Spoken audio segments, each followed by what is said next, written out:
Fertility એટલે કપલની conceive કરવાની capacity, કપલની conceive કરવાની એક તાકાત. એટલે ઇનફર્ટિલિટીની વ્યાખ્યા પણ ઉંમરની સાથે થોડી ચેન્જ થાય છે. આપણી જે લાઈફસ્ટાઈલ છે એમાં એક્સરસાઇઝ, મેડિટેશન, રીડિંગ આ બધું ઇન્કલ્કેટ કરીને સ્ટ્રેસ લેવલ ઓછો કરવો, આ થયું મેન્ટલ હેલ્થ. અને one very most important thing, thalassaemia screening. Thalassaemia screening should be done before planning of pregnancy.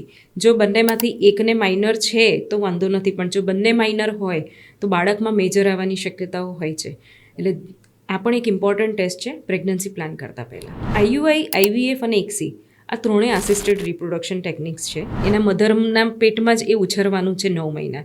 એટલે એ બાળક એના પેરેન્ટ્સ જેવું જ આવે, એમાં તમે બહારથી કોઈ જ વસ્તુ એડ નથી કરાવી શકતા. અને હું બધાને જ આ બાબતમાં કહેવા માંગીશ કે આઈવીએફ પ્રોસેસ દ્વારા બાબો બેબી જાણવું અશક્ય છે. એક મૂવી વચ્ચે આવ્યું હતું થોડાક સમય પહેલાં, ગુડ ન્યૂઝ કરીને. એમાં એવું બતાવ્યું હતું કે એગ અને સ્પર્મ મિક્સ થઈ જાય છે.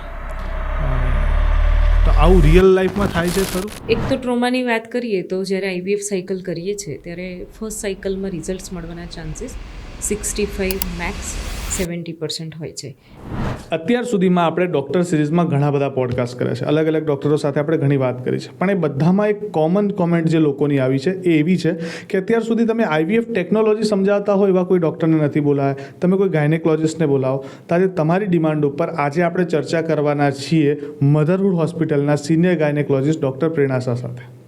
એમની સાથે બેસી અને સંતાન પ્રાપ્તિ વિષય ઉપર આપણે ચર્ચા કરવાના છીએ કે સંતાન પ્રાપ્તિ નથી થઈ રહ્યું તેની પાછળના કારણો શું હોઈ શકે, કયા પરિબળો જવાબદાર હોઈ શકે, સાથે સાથે આઈવીએફ ટેકનોલોજી શું છે, ઇક્સી ટેકનોલોજી શું છે, કઈ રીતના કામ કરે છે, આ બધા વિષય ઉપર આપણે ચર્ચા કરવાના છીએ. આજનો પોડકાસ્ટ ખૂબ ઇન્ફોર્મેટિવ થવાનો છે. જો તમે ચેનલ ઉપર નવા છો તો ચેનલને સબસ્ક્રાઈબ કરી લો, વિડીયો ગમે તો લાઇક કરો અને લોકોને શેર કરો જેથી વધુને વધુ લોકોને આ વસ્તુની ઇન્ફોર્મેશન મળી શકે.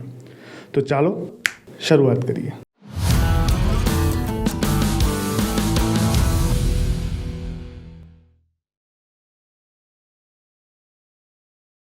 નમસ્કાર મેમ. નમસ્કાર. સ્વાગત છે બેઠકમાં. સૌથી પહેલાં તો આભાર તમે આજ પધાર્યા. અને આજે ઘણા બધા એવા વિષય ઉપર વાત કરવી છે કે જે લગભગ દરેકના જીવનમાં એક કપલ લાઈફમાં એ પ્રોબ્લેમ ઘણી વખત આવતા હોય છે. સંતાન પ્રાપ્તિની મહેચ્છા કોને નથી હોતી, અને જ્યારે એમાં કોઈક ત્રુટિ આવે કે કોઈક કારણસર વિલંબ આવે તો લોકો હતાશ થઈ જતા હોય છે. બટ આજે મેડિકલ સાયન્સ એટલું ડેવલપ થઈ ચૂક્યું છે કે આપણે ઘણી બધી વસ્તુઓ ટ્રીટમેન્ટ યુઝ કરી અને સંતાન પ્રાપ્ત કરી શકીએ. એમાંની જે એક ટ્રીટમેન્ટ છે જે અત્યારે બહુ પ્રચલિત છે જેનું નામ છે આઈવીએફ. એના સિવાય પણ બીજી ઘણી ટ્રીટમેન્ટ છે, તો આ જ વિષય ઉપર આપણે વાત કરવી છે. પણ મારે શરૂઆત ત્યાંથી કરવી છે કે જ્યારે કોઈ એવી સમસ્યાઓ આવે કે મતલબ સંતાન પ્રાપ્તિ નથી થઈ રહ્યું, તો એની પાછળનું કારણ એવું કહેવામાં આવે છે કે દરેક ઉંમરે મહિલાઓની હેલ્થ અલગ અલગ હોય છે. મતલબ એક સંતાન પ્રાપ્તિ કરવા માટે કે એક બાળકને જન્મ આપવા માટે તમારી ફિઝિકલ અમુક પ્રકારની હેલ્થ હોવી જોઈએ. એમાં જ્યારે તકલીફ આવે ત્યારે એવું થતું નથી હોતું. હવે પ્રશ્ન એવો થાય કે દરેક અલગ અલગ ઉંમરે આ વસ્તુ બદલાતી રહે, કારણ કે તમે યુવાન હોય તો એક અલગ પ્રકારની શારીરિક ક્ષમતા છે, પછી થોડીક આધેડ વર્ષે અમુક પ્રકારની હોય ને પછી આગળ જતાં અલગ હોય. તો કયા ઉંમરે બેબી કન્સીવ કરવાનો સારો ટાઈમ છે અને કયા ઉંમરે કરવું જોઈએ, ત્યાંથી જ આપણે શરૂઆત કરીએ. હું આઈવીએફ સ્પેશિયાલિસ્ટ તરીકે છેલ્લા 12 વર્ષથી કાર્યરત છું. અને આપે જે સવાલ કર્યો એ રૂટીનલી અમે ઓપીડીમાં પણ ઘણા, અને હવે આ સવાલ વધી રહ્યો છે કે જ્યારે ફિમેલ છે, સ્ત્રી છે, એને કેરિયર પણ બનાવવું છે અને સાથે સાથે ફેમિલી પ્રેશર કે પોતાને પણ એક ઈચ્છા હોય કે સમયસર ફેમિલી પ્લાનિંગ પણ થઈ જાય. અને શી ઇઝ ઓલવેઝ કન્ફ્યુઝ, ક્યાંક એવું ચાલતું હોય મગજમાં એક ડિબેટ કે ક્યારે કરવું જોઈએ. બહુ સરસ સવાલ છે તમારો. અને જો એનો સાચો જવાબ એ છે કે ફર્ટિલિટી પીક પર હોય છે 20 થી 30 વર્ષની વચ્ચે. પણ સાચી ઉંમર મહિલા જ્યારે માનસિક રીતે તૈયાર છે, શારીરિક રીતે તૈયાર છે, એ સાચી ઉંમર છે. પણ સાયન્ટિફિક રીતે જોવા જઈએ તો ફર્ટિલિટી મેક્સિમમ હોય છે 20 થી 30 વર્ષની વચ્ચે. એ બેસ્ટ ટાઈમ છે કન્સીવ કરી લેવાનો. અને કોઈ કારણસર આપણે જો એને પોસ્ટપોન કરવા માગીએ છીએ, કેરિયરના રીઝનથી કે બીજા કોઈ પણ રીઝનથી આપણે જો એને પોસ્ટપોન કરવા માગીએ છીએ, તો હવે લેટેસ્ટ સાયન્સમાં એગ ફ્રીઝિંગ પણ એક સારો ઓપ્શન છે. ઓકે. એટલે ફિમેલ એગ ફ્રીઝિંગ કરાવીને પોતાની ફર્ટિલિટી સ્ટોર કરી શકે છે.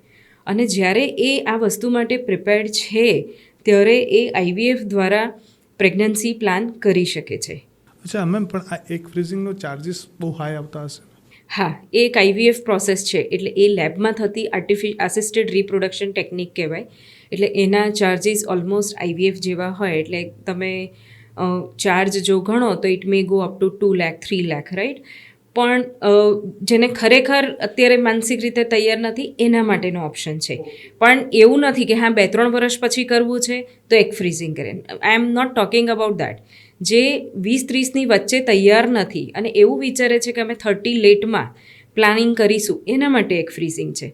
બાકી 30 ઇઝ આઈડિયલ એજ બિફોર 30 અને up to 35 fertility is okay. પછી 35 પછી ફર્ટિલિટી ગોઝ ડાઉન સ્ટીપલી. ઓકે. અચ્છા, હવે ફર્ટિલિટી અને ઇનફર્ટિલિટી આ બંને છે શું? કારણ કે આ શબ્દ ઘણી વખત સાંભળવામાં આવતા હોય છે. ફર્ટિલિટી એટલે કપલની કન્સીવ કરવાની કેપેસિટી, કપલની કન્સીવ કરવાની એક તાકાત, એને ફર્ટિલિટી કહેવાય છે. કે જે પણ કપલ જ્યારે પ્રેગ્નન્સી માટે પ્રયત્ન કરે છે તો 1 વર્ષની અંદર વિધાઉટ હેવિંગ કોન્ટ્રાસેપ્શન, કોઈ પણ જાતના કોન્ટ્રાસેપ્શન વગર અનપ્રોટેક્ટેડ સેક્સ જ્યારે કરવામાં આવે અને 1 વર્ષની અંદર જો એ કન્સીવ ના થાય તો એને ઇનફર્ટિલિટી કહેવાય. જો કપલ યંગ એજ હોય તો. આ જ કપલ જ્યારે 30 વર્ષથી ઉંમર વધારે છે અને 6 મહિનાથી પ્રયત્ન કરી રહ્યા છે પ્રેગ્નન્સી માટે અને કન્સીવ નથી થતું તો એને ઇનફર્ટિલિટી કહેવાય. એટલે ઇનફર્ટિલિટીની વ્યાખ્યા પણ ઉંમરની સાથે થોડી ચેન્જ થાય છે. અચ્છા, હવે એક આ ટ્રીટમેન્ટમાં એક શબ્દ યુઝ થાય, પ્રી કન્સેપ્શન કેર. હા, આ શું છે? બહુ જ જરૂરી છે અને મોસ્ટ નિગ્લેક્ટેડ છે. પણ steel I am happy to share કે હવે નવી જનરેશન ઘણું બધું જાણીને અમારી પાસે આવે છે કે before planning what should we do. કેમ કે હવેની જનરેશન બધું પ્લાનિંગ સાથે કરવા માંગે છે. પ્રી કન્સેપ્શન કેર એટલે જ્યારે પ્રેગ્નન્સી પ્લાન કરવું છે તો એ પ્રેગ્નન્સી માટે આ બોડી મેન્ટલી ફિઝિકલી પ્રિપેર્ડ છે કે નહીં એનું એક હોલ ચેકઅપ, એને પ્રી કન્સેપ્શન કહેવાય. It's a foundation. કે જ્યારે આપણે જમીન ખેડીએ છીએ, એને તૈયાર કરીએ છીએ, પછી જ એમાં બીજ નાખીએ છીએ.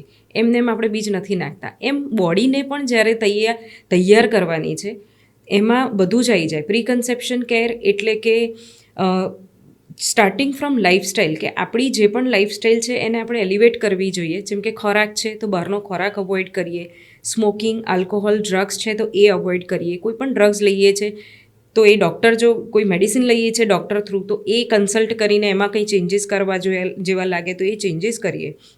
અને સાથે સાથે આપણી જે લાઈફસ્ટાઈલ છે એમાં એક્સરસાઇઝ, મેડિટેશન, રીડિંગ આ બધું ઇન્કલ્કેટ કરીને સ્ટ્રેસ લેવલ ઓછો કરવો. આ થયું મેન્ટલ હેલ્થ.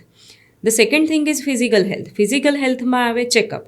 ચેકઅપ એટલે કે ડૉક્ટર એક્સપર્ટ દ્વારા કરવામાં આવતા ચેકઅપ, જેમાં અમે સોનોગ્રાફી કરીને એનું યુટ્રસ, એના ઓવરીઝ એ બધું ચેક કરીએ છીએ કે she is ready for conception or not. કોઈ પણ જાતની એબનોર્માલિટી નથી કે શું. બીજું આવે બ્લડ ટેસ્ટ, કે હિમોગ્લોબિન છે, શુગર છે, એમના બ્લડ રિપોર્ટ્સ છે, એ બધું જ ચેક કરીને, અને બ્લડ પ્રેશર અને એનું વેઇટ, આ બધું જ બહુ જ ઇમ્પોર્ટન્ટ છે બિફોર પ્લાનિંગ પ્રેગ્નન્સી. કેમ કે આ બધું જ અસર કરે છે વન્સ યુ કન્સીવ, તો એ 9 મહિના એના કેવા જશે એ આ ફેક્ટર્સ નક્કી કરે છે. એટલે પ્રી કન્સેપ્શન કેર બહુ જ જરૂરી છે. 3 મહિના પ્રેગ્નન્સી પ્લાન કરતાં પહેલાં ફોલિક એસિડ લેવી, કે જે બચ્ચાની અંદર સ્પાઇનલ કોર્ડ એબનોર્માલિટી પ્રિવેન્ટ કરે છે. એટલે આ બધું જ પ્રી કન્સેપ્શન કેરમાં આવે. અને one very most important thing, thalassaemia screening. Thalassaemia screening should be done before planning of pregnancy. જો બંનેમાંથી એકને માઇનર છે તો વાંધો નથી, પણ જો બંને માઇનર હોય તો બાળકમાં મેજર આવવાની શક્યતાઓ હોય છે. એટલે આ પણ એક ઇમ્પોર્ટન્ટ ટેસ્ટ છે પ્રેગ્નન્સી પ્લાન કરતાં પહેલાં. અચ્છા, હવે IVF, IUI, ICSI આ બધી 3 ટર્મ જે મને ખબર છે, આ છે શું? એના ઉપર આપણે પહેલાં તો, કારણ કે આ દરેક વસ્તુ છે શું, એ કઈ રીતના કામ કરે છે, એના પછી આગળ મારા તબક્કાવાર સવાલો છે. IUI, IVF અને ICSI આ ત્રણેય આસિસ્ટેડ રિપ્રોડક્શન ટેકનિક્સ છે. અને એમાં જ્યારે કપલ નેચરલી કન્સીવ નથી કરી શકતું ત્યારે આ ટેકનિક્સ દ્વારા એમને હેલ્પ કરવામાં આવે છે ફોર કન્સેપ્શન. IUI એટલે કે એવી પદ્ધતિ કે જેમાં ફિમેલની અંદર જ્યારે એગ્સ પ્રિપેર કરીને અને હસબન્ડનું જે સિમેન છે એને લેબોરેટરીમાં જ વોશ કરીને એના યુટ્રસમાં મૂકવામાં આવે છે. એટલે આ પદ્ધતિમાં ફર્ટિલાઇઝેશન કુદરતી જ થાય છે અને ઇમ્પ્લાન્ટેશન પણ કુદરતી થાય છે. અને આ પ્રોસેસ એવા પેશન્ટમાં કરવામાં આવે છે કે જેના હસબન્ડના કાઉન્ટ નોર્મલ છે, ટ્યુબ્સ પેટેન્ટ છે અને છતાંય કન્સીવ થતું નથી. પ્રાઇમરી ટ્રીટમેન્ટ કર્યા પછી પણ કન્સીવ ના થાય ત્યારે આ ઓપ્શન આપવામાં આવે છે. અને બીજી પદ્ધતિ છે IVF અને ICSI. IVF અને ICSI એક જ છે, બંનેની ટેકનોલોજી એમ્બ્રિયોલોજીસ્ટ દ્વારા કરવામાં આવતી ટેકનિકમાં ડિફરન્સ છે, એટલે બે અલગ વસ્તુ છે. બાકી બંને પદ્ધતિ ટેસ્ટ ટ્યુબ બેબી જ છે. અને એ બંને પદ્ધતિની અંદર જ્યારે ફિમેલ આપણી પાસે ચેકઅપ માટે આવે છે ત્યારે પ્રાઇમરી ઇવેલ્યુએશન કર્યા પછી એમને ઓલમોસ્ટ 10-12 દિવસ આપણે ઇન્જેક્શન્સ આપીએ છીએ કે જે એગ નેચરલી એક જ બીજ બને છે, એની જગ્યાએ આપણને મલ્ટિપલ એગ્સ મળે. એને ઓવેરિયન સ્ટિમ્યુલેશન કહેવાય. અને એ બીજ જ્યારે બહાર લઈએ છીએ આપણે એને ઉસાઇડ રિટ્રાઇવલ કહેવાય. લેબોરેટરીમાં જ અંડર એનેસ્થેશિયા એ લેડીઝની અંદરથી એ બીજ આપણે રિટ્રાઈવ કરીએ છીએ અને એ હેન્ડઓવર થાય છે એમ્બ્રિયોલોજીસ્ટને. અને એમ્બ્રિયોલોજીસ્ટ પછી એની અંદર સ્પર્મ ઇન્જેક્ટ કરીને એને એમ્બ્રિયોમાં કન્વર્ટ કરે છે કલ્ચર મીડિયામાં મૂકીને. આને ICSI કહેવાય છે. અચ્છા, પણ આ જે તમે જે પ્રમાણે તમે વાત કરો છો એ પ્રમાણે તો એવું લાગે કે આખું બેબી આપણે ડિઝાઇન કરી શકીએ પ્રોપર, એટલા એડવાન્સ લેવલની ટ્રીટમેન્ટ સાંભળવામાં લાગી રહી છે. તો કોઈ વાર એવું બને છે કે કોઈ એવા પેરેન્ટ્સ આવતા હોય કે જે એવી રિક્વાયરમેન્ટ રાખતા હોય કે અમારું બેબી થોડુંક આવું લુકમાં આવું આવે, તમે આ ટાઈપનું બનાવીને આપો, મતલબ સ્વાભાવિક છે આ પ્રકારના પ્રશ્નો આવતા જ હશે. હા, અને સમ મિથ્સ આર ધેર કે designer baby, it is not designer baby at all. તમારા જ જીનેટિક્સ લેવામાં આવે છે, સ્ત્રીના જ બીજ લેવામાં આવે છે અને પુરુષના જ શુક્રાણુ લેવામાં આવે છે. એટલે જે બંનેના જે જીનેટિક્સ છે એમના ફેમિલીમાંથી જે એમને ઇનહેરિટેડ મળ્યા છે એ જ જીનેટિક્સ આપણે ટ્રાન્સફર કરી રહ્યા છે.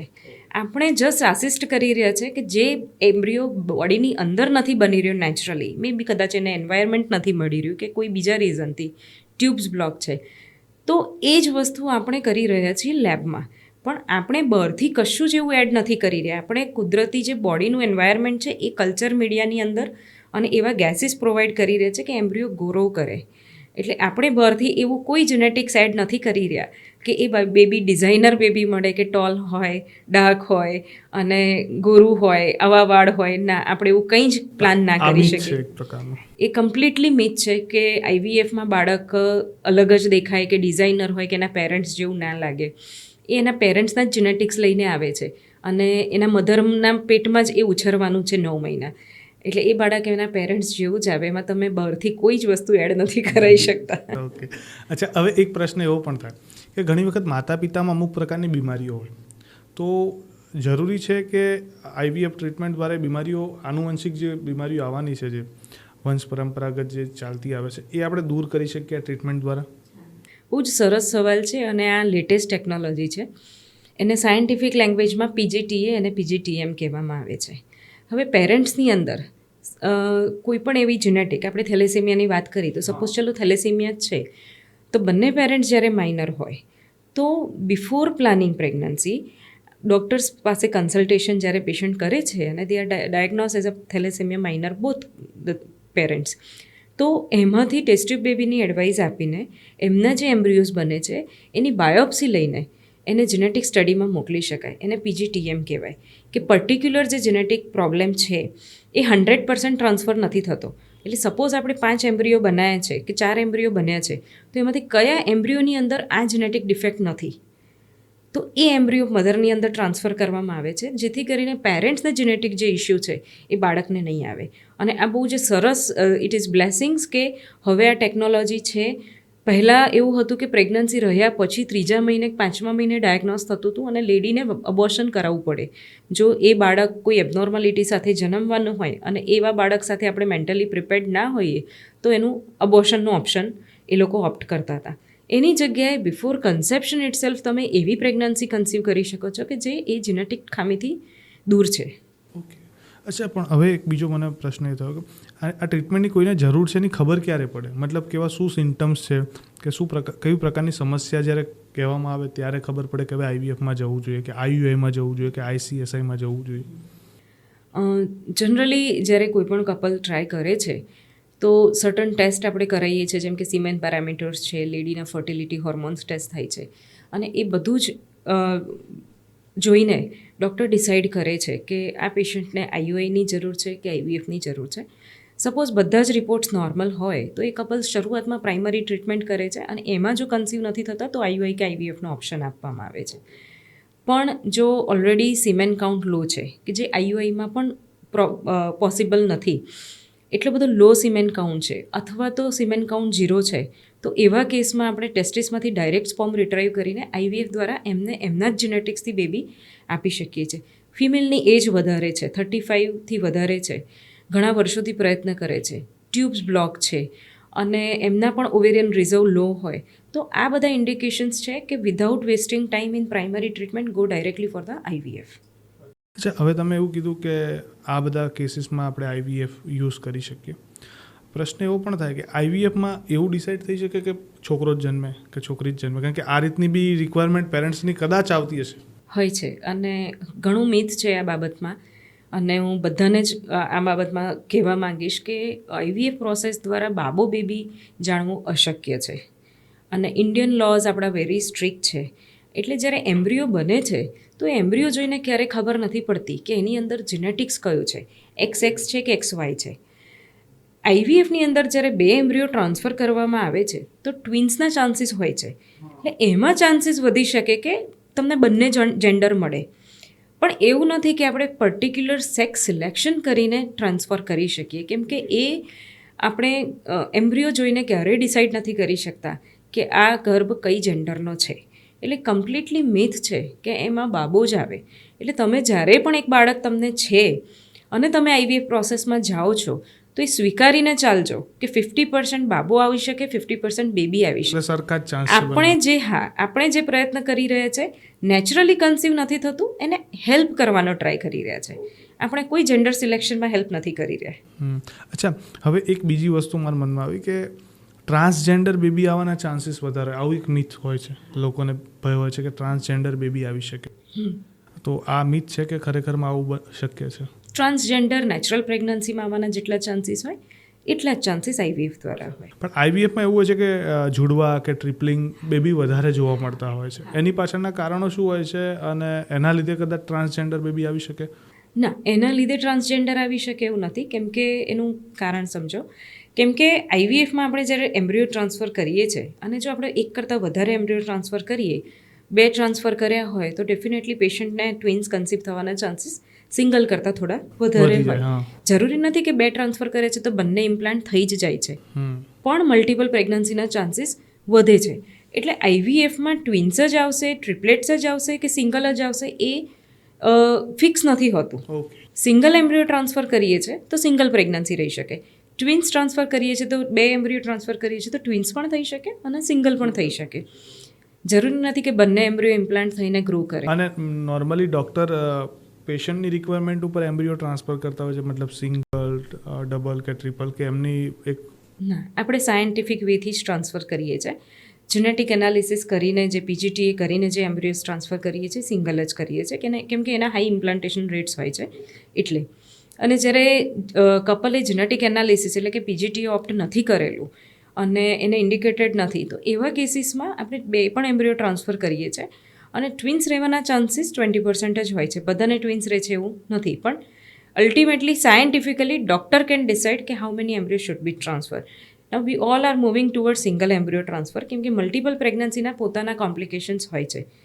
એટલે single embryo transfer is the best to transfer, પણ એ જેનેટિકલી ટેસ્ટેડ એમ્બ્રિયો હોય, એની અંદર કોઈ એન્યુપ્લોઇડી એટલે કે કોઈ જેનેટિક ખામી નથી એવું ટેસ્ટ કરીને મૂકીએ તો સક્સેસના ચાન્સીસ હાઈ હોય છે. અચ્છા, હવે આઈવીએફના લીધે જેનેટિક એબનોર્મલ બેબી આવવાના ચાન્સીસ વધે છે?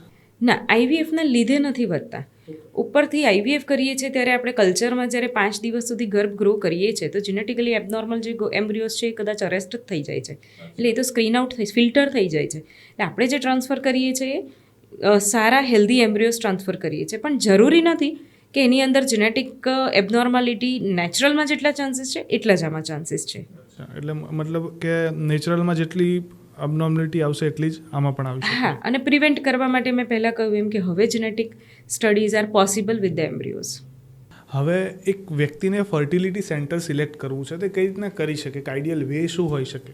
અને એક સારા ડૉક્ટરને એપ્રોચ કરવાનો આઈડિયલ વે શું, કઈ રીતના એક કરી શકે? કારણ કે આજકાલ આઈવીએફ સેન્ટરો છે ને 100% ગેરંટી આપે છે અને સ્વાભાવિક તો 100% તો શક્ય છે જ નહીં. સો કઈ રીતના ડૉક્ટરને એપ્રોચ કરવું જોઈએ કે એક ફર્ટિલિટી સેન્ટર કઈ રીતના સિલેક્ટ કરવું જોઈએ? મારું એવું માનવું છે કે ફર્ટિલિટી સેન્ટર એવી રીતે સિલેક્ટ કરવામાં આવે કે જ્યાં સૌથી પહેલાં તો જે ટેકનોલોજી, જે સ્ટેટ ઓફ આર્ટ કહેવાય, બધું જ ત્યાં હોવું જોઈએ. કે આઈવીએફ લેબ છે, એમ્બ્રિયોલોજીસ્ટ છે એ 24/7 આપણને ત્યાં આઈ મીન નોટ 24/7 પણ એટલીસ્ટ ફૂલ ટાઈમ એમ્બ્રિયોલોજીસ્ટ હોય અને સાથે ફૂલ ફ્લેજ સ્ટાફ અને ફૂલ ફ્લેજ ઇક્વિપમેન્ટ્સ અને ડૉક્ટરની અવેબિલિટી બરાબર છે. એ સિવાય અને ટીમ ઓફ ડૉક્ટર્સ હેલ્પ અ લોટ. જેટલું ડૉક્ટર્સની ટીમ સ્ટ્રોંગલી કેસ ડિસ્કસ કરીને જે ડિસિઝન્સ લેતા હોય છે it max difference in the results. પણ આઈવીએફ સેન્ટર સિલેક્ટ કરવામાં પેશન્ટે પોતાનું કમ્ફર્ટ જોવું બહુ જરૂરી છે. એ ડૉક્ટર સાથે એ ખુલીને જેટલું એક વાત કરી શકે છે એટલા જ વધારે ઓપનલી કોમ્યુનિકેટ કરી શકે છે એટલા એમના મેન્ટલ સ્ટ્રેસ ઓછા થાય છે. આજે હું જોઉં છું ઓપીડીમાં જ્યારે પેશન્ટ ફર્સ્ટ ટાઈમ આવે છે તો ઘણા મગજમાં બેક ઓફ માઇન્ડ ઘણા ડાયલોગ્સ ચાલતા હોય ને અને એ જો એ બહાર કાઢવામાં નથી આવતા કે એને સોલ્વ કરવામાં નથી આવતા તો એક પર્ટિક્યુલર ડાઉટ સાથે જ આખી પ્રોસેસ થાય છે. એન્ડ આઈ હેવ ઓબ્ઝર્વ કે જ્યારે સેલ્ફ ડાઉટ કે કોઈપણ જાતના ડાઉટ કે લેક ઓફ કોન્ફિડન્સ સાથે પ્રોસિજર કરવામાં આવે તો રિઝલ્ટ્સ અફેક્ટ થાય છે કેમ કે એની લેડીની મેન્ટલ હેલ્થ હજી ઓકે નથી. એટલે સેન્ટર સિલેક્ટ કરવામાં ટેકનિક્સ એટલે કે લેબ પ્રોપર હોવી જોઈએ, પ્રોપર મેન્ટેન થવું જોઈએ, બ્લાસ્ટોસિસ કલ્ચરનો જે સેન્ટર આગ્રહ રાખતા હોય, જ્યાં આ પીજીટી એટલે કે લેસર ટેકનિક્સ હોય કે જ્યાં એમ્બ્રિયોની જેનેટિક સ્ટડી પણ થતી હોય, આ બધું જ જ્યાં અવેલેબલ હોય ત્યાં તમે કરાવો તો તમારે એક પણ પ્રોસિજર માટે ક્યાંય બીજે શિફ્ટ ના થવું પડે, બધું એક જ જગ્યાએ થઈ જાય. અચ્છા, હવે જ્યારે આ ફર્ટિલિટી માટે જે ડ્રગ્સ આપવામાં આવે છે, જે મેડિસિન્સ આપવામાં આવે છે, એના લીધે ફ્યુચરમાં કેન્સરના ચાન્સીસ કે એની કોઈ સાઈડ ઇફેક્ટ હોય છે ખરી? સો ફાર જે ફર્ટિલિટી મેડિસિન્સ છે એમાં એક મેડિસિન છે કે જેના રિપોર્ટ્સ છે કે લોંગ ટર્મ યુઝ કર્યા પછી થઈ શકે છે, પણ ફર્ટિલિટી મેડિસિનમાં આપણે કોઈ પણ મેડિસિન એટલો લાંબો ટાઈમ યુઝ કરતા જ નથી. સપોઝ આપણને 3-6 મહિનામાં રિઝલ્ટ નથી મળતું તો એ પેશન્ટ્સને આઈવીએફ તરફ લઈ જતા હોઈએ તો એ આઈવીએફમાં જે ઇન્જેક્શન્સ વપરાય છે ધોઝ આર હ્યુમન ફ્રેન્ડલી. આપણા બોડીમાં એ જ હોર્મોન સિક્રેટ થતા હોય છે એવરી મંથ, પણ આપણે એક્સ્ટ્રા ડોઝ આપી રહ્યા છે કેમ કે આપણને ઘણા બધા એક્સ જોઈએ છે અને એ બોડીમાંથી મેટાબોલાઇઝ પણ ફાસ્ટ થાય છે. એટલે આઈવીએફમાં જે ઇન્જેક્શન્સ વપરાય છે એની આગળ જતાં કેન્સરમાં કોઈ પણ કન્વર્ટ થાય છે એવા કોઈ રિપોર્ટ્સ હજી સુધી સાયન્ટિફિક સ્ટડીડ નથી. ઓકે, અચ્છા, હવે એક મૂવી વચ્ચે આવ્યું હતું થોડાક સમય પહેલાં, ગુડ ન્યૂઝ કરીને. એમાં એવું બતાવ્યું હતું કે એગ અને સ્પર્મ મિક્સ થઈ જાય છે, અને તો આવું રિયલ લાઈફમાં થાય છે ખરું? આવી એરર આવે છે ખરી? કે I would like to address કે આ જ્યારે પ્રોસેસ કરવામાં આવે અને તમે બિલીવ નહીં કરો, જે લેબ સ્ટાફ છે, જે આઈવીએફ લેબનો સ્ટાફ છે, they are so particular about all this things. Suppose semen collection થાય છે તો એટલી નાની વસ્તુ છે કે એ સિમેન કલેક્શનની જે ડબ્બી છે ને એ ડબ્બીના ઢાંકણામાં પણ એનું નામ લખેલું હોય ને નીચે બોટમમાં પણ એનું નામ, કે સપોઝ કેપ ખાલી ચેન્જ થઈ ગઈ તો સિમેન આખું ચેન્જ થઈ જાય. તો we take care of every small things કે જેથી કરીને ક્યાંય પણ આ ઇશ્યુ ના થાય. એટલે એ ખાલી મૂવીમાં છે, બાકી રિયલ લાઈફમાં we can not change anything, sperm, oocytes, anything without informing patient. અને એવા મિક્સ થવાના ચાન્સીસ 0 છે કેમ કે every one in the lab they take care of all this things very particular. એટલે એવું શક્ય નથી. એ પિક્ચર બનાવવા પૂરતું જ છે. એ એન્ટરટેનમેન્ટ છે ને આપણે એને એન્ટરટેનમેન્ટની જેમ જ જોવું જોઈએ, આપણી લાઈફમાં લઈને એને લઈને સ્ટ્રેસ કરવું નહીં જોઈએ. ઘણા લોકોને મનમાં આવો પ્રશ્ન રહેતો, પણ ઇનકેસ કદાચ કોઈ કારણસર આવું થઈ શકે, માની લઈએ આપણે ફોર એક્ઝામ્પલ, આમ તો થતું નથી પણ કદાચ આવું થાય તો એની ખબર કઈ રીતના પડે? માન લો કે એ મૂવીમાં તો એવું છે કે ડૉક્ટર બોલાવીને કહી દે છે, પણ કદાચ કોઈક ડૉક્ટર કહે પણ નહીં અને બેબી આવી જાય તો પછી તમને ખબર કઈ રીતના પડે? આપણે બાળકને ડીએનએ ટેસ્ટિંગ કરાવી શકીએ છીએ અને એનું પેરેન્ટ સાથેનું મેચિંગ કરાવી શકીએ છીએ કે આ બાળકના બાયોલોજિકલ પેરેન્ટ્સ કોણ છે. અચ્છા મેમ, હવે એક હોય છે કે ઠંડકના ઇન્જેક્શનો મહિલાઓને આપવામાં આવે છે, એની કોઈ સાઈડ ઇફેક્ટ આવે છે ફ્યુચરમાં? પ્રોજેસ્ટ્રોન હોર્મોન્સના જે ઇન્જેક્શન્સ આપવામાં આવે છે એને આપણે કોમન લેંગ્વેજમાં ઠંડકના ઇન્જેક્શન કહીએ છીએ, અને પ્રેગ્નન્સીમાં રિક્વાયર્ડ હોર્મોન્સ છે. એટલે એ જ્યારે પ્રેગ્નન્સી અચીવ થાય છે તો એને સસ્ટેન કરવા માટે બોડી જ્યારે ઓછો સપોર્ટ કરતી હોય ત્યારે આપણે બહારથી આપીએ છીએ, અને આપણે પ્રોપર ટેસ્ટ કરીને જ આપતા હોઈએ છીએ જેને જેટલી જરૂર છે એટલા જ હોર્મોન્સ જાય છે, આઈ મીન પ્રોજેસ્ટ્રોન. એટલે ના, ઇટ ઇઝ એબ્સોલ્યુટલી સેફ કેમ કે પ્રેગ્નન્સી માટે જરૂરી છે. ઓકે, અચ્છા, હવે આઈવીએફની અંદર એક ટ્રીટમેન્ટ થાય ને પછી મેં એક થોડી ઘણી રિસર્ચ જે વાંચી છે એમાં એવું છે કે ઘણી મહિલાઓ સેકન્ડ ટાઈમ આઈવીએફ ટ્રાય નથી કરતી. ફર્સ્ટ ટાઈમનો ટ્રોમા હોય છે કે અલગ અલગ ઇસ્યુ હોય છે કે એટલું પેઇન એમને નથી. તો એકચ્યુઅલી એ ટ્રોમા અને પેઇન શું હોય છે ને આજની એડવાન્સ ટેકનોલોજીમાં એ ઘટ્યું છે કે કઈ રીતના છે? એક તો ટ્રોમાની વાત કરીએ તો જ્યારે આઈવીએફ સાયકલ કરીએ છીએ ત્યારે ફર્સ્ટ સાયકલમાં રિઝલ્ટ્સ મળવાના ચાન્સીસ 65 મેક્સ 70% હોય છે. એ આપણે સ્વીકારવું જ પડે, કેમ કે ભલે સાયન્સની રીતે કામ કરે છે પણ ઇમ્પ્લાન્ટેશન ઇઝ અલ્ટિમેટલી નેચરલ, એટલે એ આપણા હાથમાં નથી. પણ સ્ટીલ જેનેટિક સ્ટડી કરીને જો એમ્બ્રિયોઝ મૂકીએ છીએ તો ઇમ્પ્લાન્ટેશન રેટ ઘણો વધી જાય છે. પણ હા, એકથી બીજી સાયકલ કરવી પડે છે ત્યારે લેડીને થોડું, કેમ કે somewhere we are creating lot of hope. Family has created lot of hope કે આઈવીએફ જેવી પદ્ધતિ કરાઈ છે, રહી જ જવાનું છે. એટલો બધો આરામ કરાવે છે, એટલે આટલા બધા ઇન્જેક્શન્સ ગયા હોય, એટલે she is mentally disturb as well. અને once the result comes negative, એટલે એક ટ્રોમા હોય છે કે આ બધી જ પ્રોસેસમાંથી ફરી પાસ થવું પડશે. એટલે હું હંમેશા મારા કાઉન્સેલિંગમાં એડ કરું છું કે whenever the couple is ready physically, mentally and financially, prepare yourself for at least 2 to 3 cycles.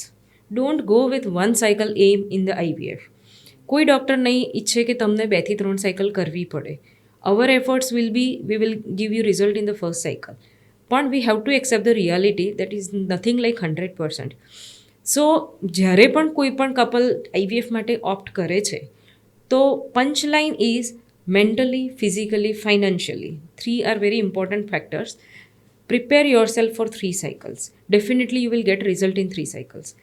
પણ એક જ સાયકલમાં રિઝલ્ટ મળી જાય એ ક્યાંક કોઈનાથી બહુ ઓવર ક્રિએટેડ હોપ છે, અને એના લીધે લેડીને પછી મેન્ટલ ડિસ્ટર્બન્સીસ થતા હોય છે. Always include psychological counselling in IVF patients, કેમ કે they are going through this social trauma since years. તો it is not like physical only કે આપણે ઇન્જેક્શન્સ આપ્યા અને એગ્સ બનાવ્યા અને આઈવીએફ કર્યું she will conceive. Lot of psychological things are also going on. Lack of confidence is there, because એનાથી નાની ઉંમરની છોકરીઓ કન્સીવ થઈ જાય છે.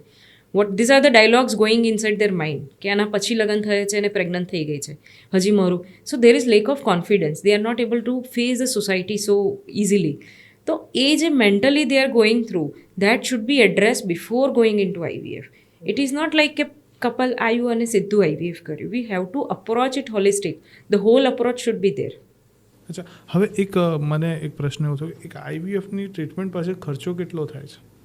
આમ એવરેજ જોવા જઈએ તો એક સાયકલનો ખર્ચો સેન્ટર ટુ સેન્ટર વેરી કરે છે, પણ એક સાયકલનો ખર્ચો 1.5 થી 2 લાખની આસપાસ થતો હોય છે મેજોરિટી સેન્ટર્સ. અને 2 થી 3 વાર કરે એટલે ઓલમોસ્ટ વ્યક્તિએ 5-5.5 લાખની થઈ શકે. યસ, થઈ શકે. હા, ઓકે. એટલે કોઈ પણ વ્યક્તિએ જ્યારે અપ્રોચ કરવું હોય તો એક થોડીક કેલ્ક્યુલેશન રાખવી જોઈએ. હા, કેલ્ક્યુલેશન રાખવી જોઈએ. હવે સિટીમાં તો ઘણા બધા ઈએમઆઈ ઓપ્શન્સ પણ હોય છે, એટલે દે કેન ગો એન્ડ જે પણ સેન્ટરમાં વિઝિટ કરે છે ત્યાંની કન્ડિશન સમજે. પેમેન્ટ જે ફેસિલિટીઝ હોય છે એમાં પણ ઘણા બધા રિલેક્સેશન્સ હોય છે. એટલે જે પણ સેન્ટરને વિઝિટ કરે છે ત્યાંની પેમેન્ટ કન્ડિશન્સ શું છે, ત્યાં આવા કોઈ ઈએમઆઈના ઓપ્શન છે કે નહીં, એ બધું જ સર્ચ કરીને જશે અને then they get prepared for the procedure, then it should be fine. અચ્છા, હવે કોઈ રિસેન્ટ સારા એવા ડેવલપમેન્ટ આઈવીએફ ટ્રીટમેન્ટમાં આવ્યા હોય, કોઈ નવા ટેકનોલોજી એડ થઈ હોય એવું ખરું? છે. અત્યારે નવી ટેકનોલોજીમાં એક વાત કરીએ કે આપણે એમ્બ્રિયોની જે સ્ટડી કરીને મૂકીએ છીએ એ એક નવી રિસન્ટ ડેવલપમેન્ટ છે. બીજું સ્ટેમ સેલ્સ આ રિસન્ટ ડેવલપમેન્ટ, કે ફિમેલને જ્યારે ઓવેરિયન રિઝર્વ ઓછો હોય અથવા તો એની ગર્ભાશયની દિવાલ બરાબર ના બનતી હોય તો એવા કેસમાં એમના જ સ્ટેમ સેલ્સ રિટ્રાઈવ કરીને એના યુટ્રસની અંદર દિવાલને સારી બનાવવા માટે મૂકવામાં આવે છે, અથવા તો ઓવરીઝમાં ઇન્જેક્ટ કરવામાં આવે છે કે જે ઓવરીઝના સેલ્સનું ઇમ્પ્રુવમેન્ટ કરે છે અને એને પોતાના જ એગ્સથી પ્રેગ્નન્સી રહી શકે. એટલે stem cell procedures are recent advances in the IVF. અને હજી research is on going.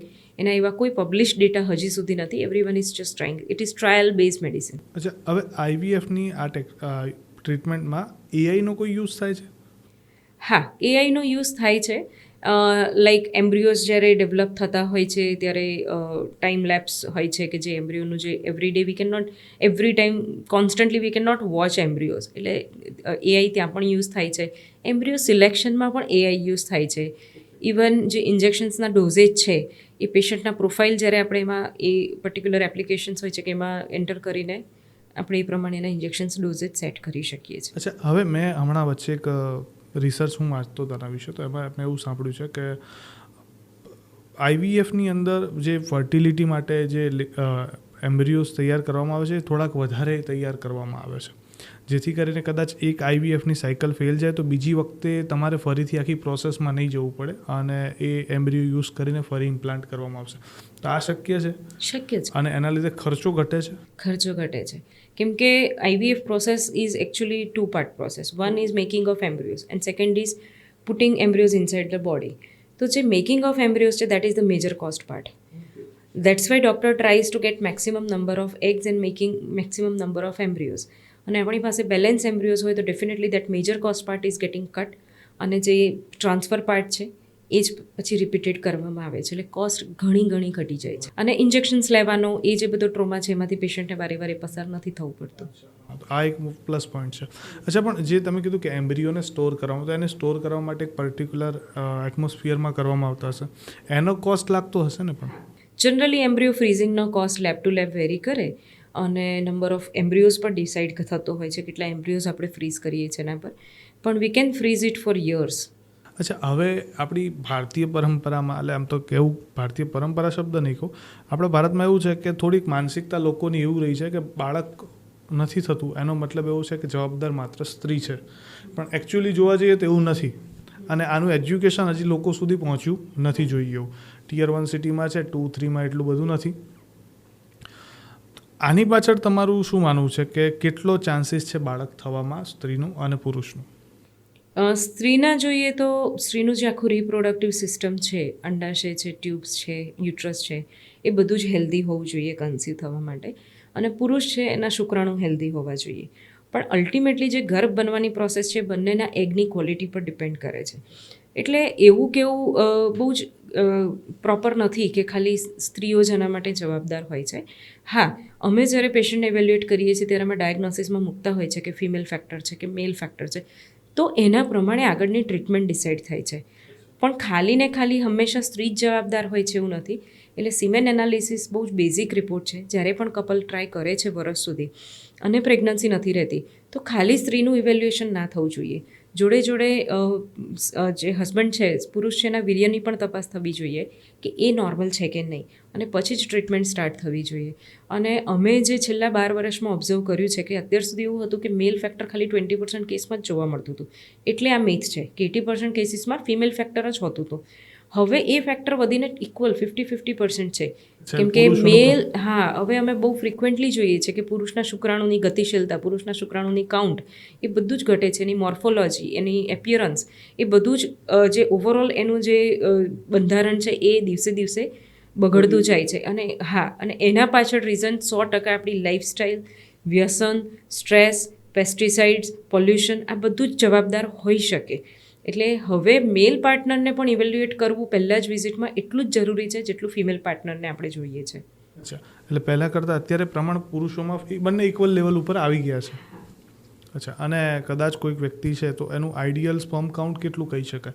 Ideal sperm count 15 મિલિયનથી વધારે હોય તો એને આઈડિયલ સ્પર્મ કાઉન્ટ કહેવાય, અને 30% મોટિલિટી હોય તો એને નોર્મલ કહેવાય. ઓકે, અને એની પાછળના જવાબદાર કારણો આ તમે કીધા એ જ કે વ્યસન છે? આ આપણું માનવું છે, અને ઘણા બધા સ્ટડીઝ પણ એવું કહે છે કે યસ, વ્યસનના લીધે, પોલ્યુશનના લીધે, એક્સેસ હીટના લીધે, અને બીજા ઘણા ફિઝિકલ ઓર્ગેનિક રીઝન પણ હોઈ શકે કે જેમ કે નાનપણમાં મમ્સ થયું હોય, TB થયું હોય, એવા ઘણા બધા રીઝન્સ છે કે જેના લીધે પુરુષના શુક્રાણુ ઘટી શકે છે. અને સ્ત્રીઓમાં આ થવા પાછળનું કારણ, મતલબ કે એ એમને જેમ કે પુરુષમાં તમે કીધું એવું સેમ સ્ત્રીઓમાં થાય તો એમની કઈ આદતો જવાબદાર હોઈ શકે? સ્ત્રીઓમાં પણ જ્યારે એજ વધે છે એમ એમના જે અંડાશયની અંદર સંખ્યા ઘટતી જાય છે. એ સિવાય ઘણું બધું અમે જોઈએ છીએ કે યંગ એજમાં પણ આજકાલ ઓવેરિયન રિઝર્વ, એટલે કે અંડાશયની કેપેસિટી ઓછી હોય એવું જોવા મળે છે. અને મેઇનલી આપણે જોવા જઈએ તો આપણા પૂર્વજ કરતાં આપણી લાઈફસ્ટાઈલમાં આ જ ડિફરન્સ છે કે આપણે કોન્સ્ટન્ટ એક સ્ટ્રેસમાં હોઈએ છીએ, બહુ ગેઝેટ્સથી ઘેરાયેલા છે. એટલે આ બધા રીઝન્સ, પોલ્યુશન ઘણું છે, અને આપણે જે ફૂડ લઈએ છીએ એ પણ આપણને ખબર છે કે ક્યાંક તો એ પ્યોર નથી જ હોતું. એટલે આ બધા રીઝન્સ હોય ને. બીજું આના બધાથી ઉપર એક રીઝન છે જીનેટિક મ્યુટેશન્સ. આપણને નથી ખબર કે આપણા અંડાશયની અંદર ક્યાંક એવા મ્યુટેશન્સ થાય છે જે એના એગ સેલ્સ છે એને ડેમેજ કરે છે. ઓકે, એટલે એક જીનેટિક રીઝન પણ હોઈ શકે. અચ્છા, હવે આ તમે ફર્ટિલિટીની જે વાત કરી, આમાં મેક્સિમમ કોમ્પ્લિકેશન કયા આવી શકે ટ્રીટમેન્ટમાં? હા, એઝ સચ fertility treatment is quite safe procedure. એમાં કોઈ એવા કોમ્પ્લિકેશન્સ છે નહીં. પણ છતાંય જો કોમ્પ્લિકેશનની વાત કરીએ તો સપોઝ આપણે આઈયુઆઈ કે આઈવીએફ કરીએ છીએ તો જે એગ્સ બનવાના ઇન્જેક્શન્સ આપવામાં આવે છે એનાથી જે હાઇપર રિસ્પોન્સ જો આવે તો એને ઓવેરિયન હાઇપર સ્ટિમ્યુલેશન સિન્ડ્રોમ કહેવાય. એટલે કે અંડાશયમાંથી વધારે પડતા એગ રિલીઝ થવાના કારણે પાછળથી થોડું ઘણું જેમ કે પેટમાં પાણી ભરાવું કે અંડાશયની સાઇઝ મોટી હોવી એ બધા ઇશ્યુઝ થતા હોય છે જે મેડિકલી ટ્રીટ કરી શકાય એવા હોય છે. બીજા એક કોમ્પ્લિકેશનમાં ગણીએ તો મલ્ટિપલ પ્રેગ્નન્સી કે ટ્વિન્સ કે ટ્રિપલેટ્સ રહી શકે છે. અને પ્રોસિજર રિલેટેડ ક્યાંક કોમ્પ્લિકેશન જેમ કે પ્રોસિજર કરીએ છીએ તો ક્યાંય આપણને અંદર જે સ્ટ્રક્ચર છે એમાં ક્યાંય બ્લીડિંગ થયું, ટ્રોમા થયું, પણ આ બધી જ પ્રોસિજર્સ બહુ સેફ છે. એટલે એઝ સચ પ્રોપર સ્ટરાઇલ એન્વાયરમેન્ટમાં કરવામાં આવે તો આવા કોઈ કોમ્પ્લિકેશન થતા નથી. અચ્છા, હવે આપણે હમણાં આના પહેલાં એક વાત થતી હતી કે મહિલાઓમાં એવી કઈ વસ્તુ હોઈ શકે જેના લીધે આ તકલીફ હોય, તો એની પાછળ ગર્ભ નિરોધક ગોળીઓ જવાબદાર હોઈ શકે એ લાંબા ટાઈમથી સેવન કરતા હોય એના લીધે કોઈ? લાંબા ટાઈમથી સેવન કરતા હોય તો પણ એ લોકો જ્યારે બંધ કરે છે મેડિસિન્સ તો વિધિન ફ્યુ મંથ્સ એમની ફર્ટિલિટી પાછી નોર્મલ થઈ જાય છે. ઓકે, અચ્છા, હવે એક પીસીઓડી ને પીસીઓએસ આ વસ્તુ શું હોય છે એ જાણવું છે મારે. પીસીઓડી એટલે પોલિસિસ્ટિક ઓવેરિયન ડિઝીઝ અને પીસીઓએસ એટલે પોલિસિસ્ટિક ઓવેરિયન સિન્ડ્રોમ એટલે એની અંદર જ્યારે ઘણા બધા ફેક્ટર્સ હોય જેમ કે પીસીઓએસ એને કહેવાય કે જ્યારે ફિમેલની અંદર જ્યારે એગ્સ છે એની સંખ્યા વધારે હોય, એના અંડાશયની સાઇઝ મોટી હોય, એને માસિક અનિયમિત આવતા હોય અને મેલમાં જે હોર્મોન્સ છે ટેસ્ટોસ્ટેરોન એ હોર્મોન્સનું પ્રમાણ ફિમેલની અંદર વધારે હોય. એટલે ક્યારેક એ ફિમેલ્સના વજન વધારે હોય, એમને જેમ મેલની અંદર અહીંયા ચીન પર હેર આવે, ચેસ્ટ પર હેર આવે એવા હેર હોય, આગળના વાળ ઓછા થઈ જવા, બાલ્ડનેસ જે મેલમાં જોવા મળતી હોય, ટૂંકમાં મેલ ટાઈપના હોર્મોન્સ એમાં વધારે હોય અને સાથે સાથે અંડાશયનું જે આખું બેલેન્સ છે એ ઇમ્બેલેન્સ હોય. એટલે એના લીધે એવા ફિમેલ્સની અંદર ઓવ્યુલેશન ટાઈમ પર થતું નથી અને ઓવ્યુલેશન જ્યારે ટાઈમ પર ના થાય એટલે એમને પણ એમને પીરિયડ્સ મિસ થવાની શક્યતાઓ વધારે હોય છે અને જ્યારે પ્રેગ્નન્સી પ્લાન કરે છે તો પ્રેગ્નન્સી રહેવામાં પણ તકલીફ પડતી હોય છે. Thank you so much ma'am, કારણ કે આજે બહુ ઘણી ખરી માહિતી તમે આપી કે જે ખરેખરમાં લોકોમાં આજે પણ મિથ રૂપે છે. ઘણા લોકોને આ ટ્રીટમેન્ટ લેવી છે પણ ક્યાં શિક્ષણના અભાવે કે વસ્તુની જાણકારીના અભાવે કે લોકો દ્વારા આપવામાં આવતા જે મિથ છે એના લીધે લોકો નથી જઈ શકતા. તો આજે બધું તમે દૂર કર્યું. સ્પેશિયલી મને ઘણું ખરું જાણવા મળ્યું, ઓડિયન્સને મેં હોપફુલી ઘણું ખરું જાણવા મળશે આનાથી. થેન્ક યુ સો મચ પોડકાસ્ટમાં જોડાવા બદલ આપનો આભાર. થેન્ક યુ મને અહીંયા બોલાવવા માટે. Thank you.